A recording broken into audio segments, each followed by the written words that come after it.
Oi gente, eu sou Ligiana Costa, sou musicóloga com especialidade em ópera. Eu venho me dedicando a esse gênero há alguns anos e venho aqui nessa videoaula que recebe o apoio completo do PROAC Edital 39/2021, tentar traçar alguns parâmetros históricos e estéticos sobre a ópera. Essa tarefa de dizer aqui em alguns minutos o que é ópera pode parecer simples, né? Bom, a ópera é um teatro inteiramente cantado com uma vocalidade lírica e pronto.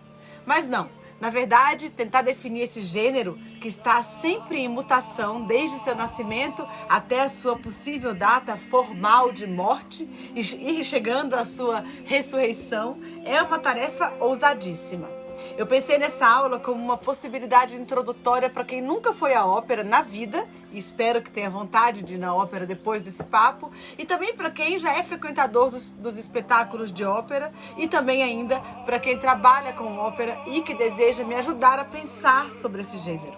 Quando a gente vai tentar definir o que é alguma coisa, inevitavelmente a gente começa por falar sobre como essa coisa nasceu, como ela surgiu. Isso é bom porque nos dá fundamentos, aparato histórico, mas, por outro lado, também é ruim. Porque, no caso da ópera, e ainda mais na ópera, coloca a gente numa espécie de vórtice saudosista que marca a história da ópera desde seu nascimento e que torna mais árduo o trabalho daqueles compositores e libretistas, criadores, pensadores que desejam expandir o gênero.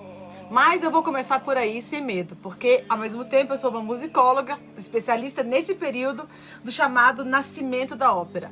E eu confio também muito na metamorfose e mutabilidade desse gênero em constante criação. A ópera, que demorou um século para se firmar enquanto gênero e de lá nunca se cristalizou definitivamente. A ópera lírica, como conhecemos, e guardem esse complemento, por favor, lírica, porque mais tarde eu vou falar um pouco dessas variações. Ela surge no início do século XVII, na Itália. A história da origem mais difundida é, sem dúvida, aquela que relaciona o nascimento da ópera com a recuperação ou imitação de antigas concepções e práticas teatrais do mundo clássico grego. Como escreveu o escritor do século XIX, Romain Rolland, a ópera, no pensamento dos seus fundadores, era uma ressurreição da antiga tragédia. E ele pouco depois acrescenta: o que chamamos de criação, muitas vezes, não passa de recriação. Lembrando que foi nesse período, e pouco depois da virada do século XVI para o XVII, que as primeiras traduções para o italiano dos clássicos gregos apareceram e que também começaram a circular, graças às impressões. Do ponto de vista puramente musical, existia uma polêmica humanística contra a polifonia. O resultado mais importante dessa polêmica foi o advento do chamado recitar cantando e do baixo contínuo. Através dessa nova monodia acompanhada, os modernos acreditaram estar revivendo os ideais expressivos dos antigos. Essa é a base musical das óperas, que logo depois, mais tarde, vai dar origem às áreas de ópera. Existe um texto grego que foi, não só naquele século, mas por um bom tempo, a Bíblia daqueles que desejavam fazer ópera. Eu estou falando da famosa Poética de Aristóteles. Um tratado escrito uns 300 anos antes de Cristo, dedicado à tragédia. Um dos pontos cruciais desse texto é que Aristóteles fala coisas aparentemente contrárias. Ele diz que as tragédias eram cantadas, mas ele diz também que a gente devia observar a tal da verossemelhança. Bom, como é então possível ser verossímil cantando? Quem conversa cantando o tempo todo? Fazia então sentido para aqueles primeiros experimentadores do gênero que Orfeu, o semideus da música, capaz de colocar para dormir os animais com o seu canto, fosse o personagem central desses primeiros experimentos operísticos.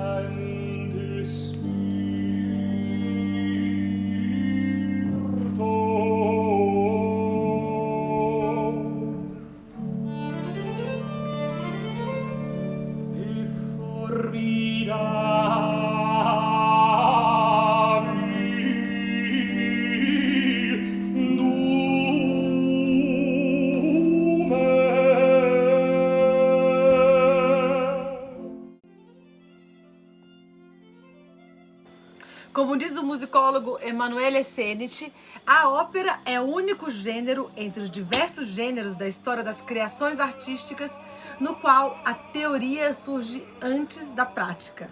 E é verdade. Essas teorias gregas, depois relidas por diversos pensadores italianos, foram decisivas, não só para esse primeiro momento da história da ópera, mas deram também ao gênero uma coisa que é uma eterna busca impossível por uma pureza ideal. Toda vez que um teórico ou compositor de ópera tentou provocar algumas das diversas reformas que movimentaram a história da ópera, evocou-se exatamente essa pureza de um passado desconhecido. A gente não sabe bem como soavam essas tragédias gregas. A ópera surge então um tanto saudosista de algo que não sabemos exatamente como existiu, mas surge também, ainda bem, envolvida com esse desejo de criação e mudança. O teatro falado, que é uma das bases da ópera, estava num momento riquíssimo da história. Com a comédia dell'arte, o primeiro gênero profissional de teatro, as mulheres tinham sido acolhidas, e bem acolhidas nos palcos profissionais. Trupes de atores já viviam de seus trabalhos. Então é claro que a ópera, recém-nascida, que aliás nem se chamava ainda assim ópera, ia se aproveitar do modelo de produção e de outras vitórias, inclusive estéticas, do teatro falado, né? Esses primeiros experimentos operísticos acontecem inicialmente em cortes, para convidados apenas. Mas em 1637, uma pequena trupe de músicos que circulavam um pouco no modelo das trupes de comédia dell'arte aluga um teatro em Veneza e apresenta uma primeira ópera a pagamento. Esse novo modelo do que chamamos ópera a pagamento ou ópera mercenária é muito mais perto dos espetáculos que conhecemos na atualidade do que aqueles que existiam na época dos espetáculos de corte. Surgem então dezenas de convenções. Convenções cênicas, convenções musicais, convenções de modos de produção, convenções vocais. Essas convenções formam ainda hoje muito daquilo que nós chamamos de ópera. O Senich, aquele musicólogo que eu citei agora há pouco, ele chega a dizer que a ópera é o gênero artístico que mais se baseia em convenções. E que as convenções estão no âmago do gênero em si. Por isso, e por aquele saudosismo atávico que eu falei lá atrás, a ópera deu a si mesma, além de um mito fundador, um mito de morte. Uma data daquilo que o Zizek e o Dollar chamam de primeira morte da ópera. Essa data seria bem exata, 29 de novembro de 1924, dia da morte do Puccini, autor de óperas como Tosca e La Bohème. O último representante da escola lírica italiana. Essa data serve muito bem àquele discurso saudosista que eu comentei ali atrás. Ao firmar uma data de morte, percebemos o fenômeno como algo irreparavelmente ligado ao passado, um museu. O que nos restaria então? Olhar para as peças de museu. Como comentam Carolyn Abate e o Roger Parker, num livro importante sobre ópera, eles dizem: atualmente nós vivemos numa época caracterizada pelo pessimismo cultural e toda a indústria da ópera se assenta na transmissão de obras do passado. Mas, como também dizem os dois filósofos eslovenos que eu acabei de citar ali atrás, a ópera quanto mais morre, mais floresce. E sempre floresce, inclusive dando a si mesma outros tantos nomes. Porque afinal, o que é ópera? É um gênero erudito? Se contrapõe a outras formas de teatro musical ou drama musical, como Wagner gostava de chamar as suas óperas? A partir de quais parâmetros podemos dizer que uma ópera é uma ópera? O musicólogo Philip Gossett, ao se fazer essa pergunta, diz mais ou menos assim: ele diz que no mundo de hoje, no qual as antigas distinções sobre os estilos erudito e popular, alto e baixo, ele diz que essas distinções são cada vez menos significantes. Ele diz ainda que se não levarmos em consideração a riquíssima produção dos chamados musicais e pretendermos ainda assim saber algo sobre o termo ópera em sua forma estendida, estamos fazendo algo risível. Esse é o raciocínio do Gossett. Já os dois autores de um dos livros mais importantes de teatro musical, o Eric Salzman e o Thomas Desi, defendem o uso do termo teatro musical para se diferenciar da ópera lírica. Eles dizem mais ou menos assim, eles dizem que o termo ópera tem, por vezes, suscitado dúvidas entre compositores e libretistas. Eles comentam que reformadores e inovadores da ópera séria, também como os criadores de formas populares, muitas vezes preferiram usar outros termos, como, por exemplo, comédia musical, Singspiel, drama per música, drama lúdico, nomes que sequer carregam em si o termo ópera. O próprio Wagner, aliás, associava a palavra ópera diretamente aos italianos, e uma tradição que ele não queria seguir. E ele referia as suas criações como drama musical. Já o Bertolt Brecht nem gostava de ópera lírica. Ele inventou para ele outros termos, juntamente com o Kurt Weill, que foram além dos limites operísticos. O que eles, o Eric Salzman e o Thomas Desi e outros autores e artistas chamam então de novo teatro musical, é uma síntese de séculos da história da ópera com a absorção de outros modos de cantar, bem mais próximos do que a gente considera como canto pop, do que daquele chamado canto lírico. Podem permanecer ali, naquele teatro musical, diversas dimensões grandiosas da ópera, por exemplo, a orquestra no fosso, a combinação de drama, canto, dança, mas a estética é bem diferente, é bem própria. Agora, se o teatro musical não é exatamente ópera, por que outros gêneros, que a gente chama de gêneros limítrofes, como a opereta, a zarzuela, a ópera comique, os Singspiel, são classificados como ópera? Todos esses subgêneros que eu citei acima têm também uma vocalidade lírica, mas tem também fala. Você sabia que a Carmen foi composta como uma ópera comique? E que a Flauta Mágica, uma das óperas mais encenadas no mundo atual, ela é uma Singspiel, ou seja, uma peça cantada na tradução literal do termo? Was höre ich? Eine merkwürdige Gestalt nähert sich.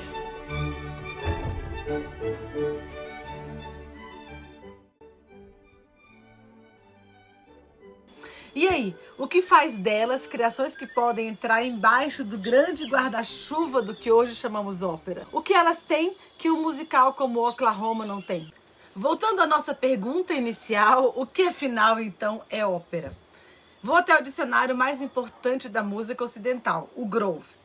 Nele, se abrirmos o verbete ópera, iremos ler a definição escrita pelo musicólogo Howard Mayer Brown.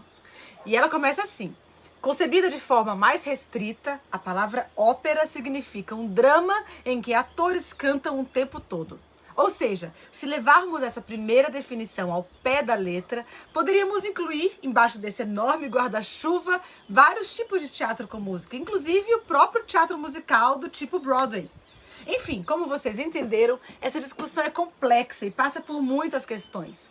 Em muitas composições recentes que se autodenominam ópera e que carregam várias características da ópera lírica, libreto, composição, canto do início ao fim, impostação lírica da voz, aparecem também vozes com impostação popular, como na recente ópera da compositora finlandesa Kaidia Sariaho, Innocence, que aliás é belíssima. Ou também já vimos inserções de beats eletrônicos de música pop, como na ópera Prism, da americana Ellen Reed, que assistimos aqui em São Paulo há não tanto tempo atrás.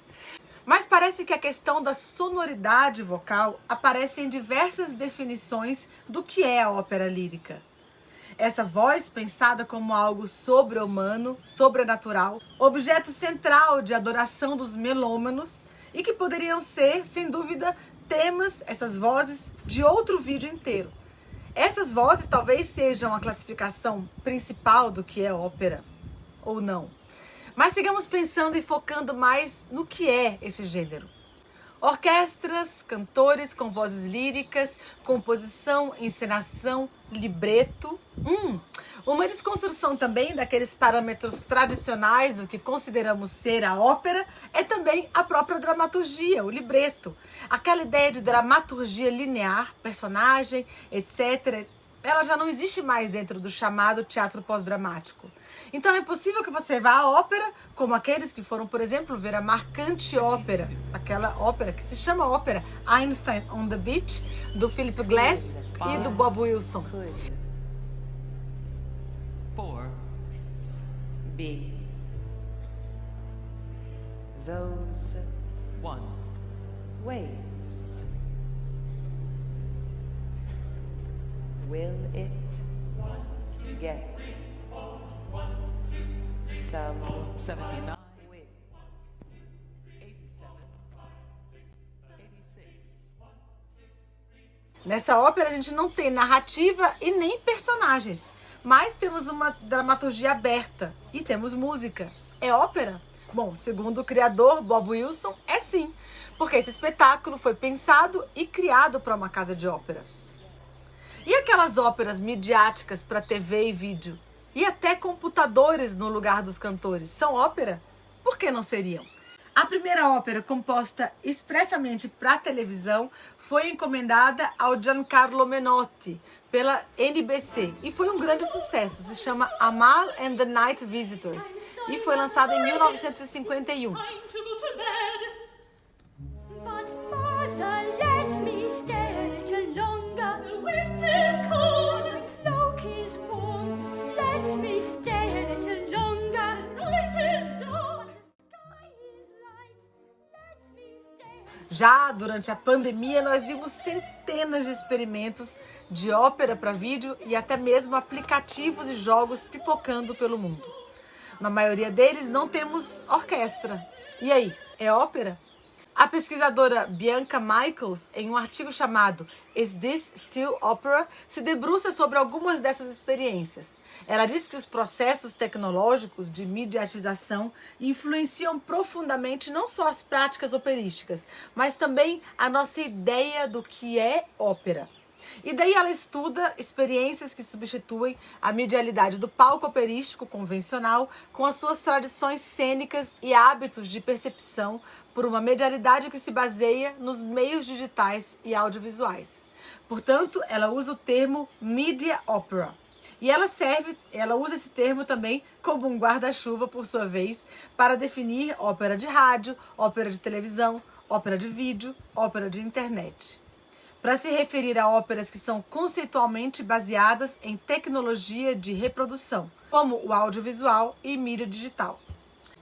Ou seja, em tempos de pensamentos decoloniais, talvez a ideia de pensar o gênero operístico seja fardar ele àquela morte sugerida pelos antigos musicólogos, que diziam que a ópera teria morrido com Puccini. A ideia de uma encenação cantada, uma representação de drama, com música do início ao fim, pode ser inerente a nós humanos. Isso acontece na China, no Xingu, na Broadway, na Itália. E abrir os ouvidos para elas só pode nos enriquecer. Por séculos, os criadores envolvidos com esse gênero questionaram sobre ele. O que vem antes, palavra ou música? Um dos fundadores da ópera, Monteverdi, cunhou através do seu irmão a definição. A música é serva da palavra, ou seja, antes de tudo, o texto. Depois foram muitos que falaram e reforçaram ou subverteram esse pensamento. Até mesmo em diversas óperas, como o Capriccio dos Strauss, esse to be or not to be da ópera aparece. Se tem uma coisa que esse gênero se propõe, é se questionar. Esse vídeo foi só uma provocação para que pensemos mais e tragamos mais essas reflexões à tona. Nos encontramos numa próxima, onde eu certamente terei ainda mais elementos para trazer até vocês. Até a próxima!